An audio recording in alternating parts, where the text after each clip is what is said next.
Abonnez-vous et cliquez aussi sur la cloche de notification pour ne plus rien manquer. On commence. La tension monte d'un cran entre Moscou et Paris qui a menacé de frapper les S-300 que la Russie est sur le point de livrer au Mali qui est elle-même déjà la cible depuis un mois des frappes non seulement djihadistes, françaises et terroristes. Selon le journal à Bamako, le président russe, Vladimir Poutine aurait lancé une sévère mise en garde à la France, en réponse aux menaces françaises de ces derniers jours. Toute frappe contre les S-300 au Mali serait considérée comme une attaque contre la Russie, qui n'hésiterait pas à remplacer les S-300 par des S-400 et des S-500.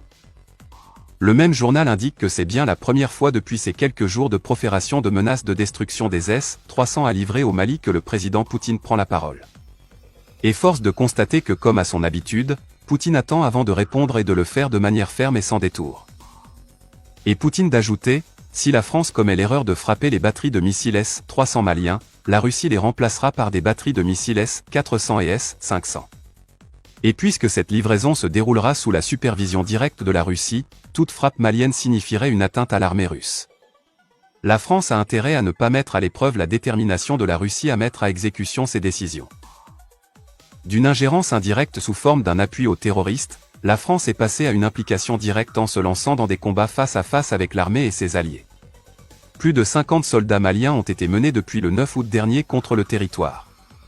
La Russie est sur le point de fournir à l'armée malienne des systèmes antimissiles capables de réduire considérablement la marge de manœuvre des territoires.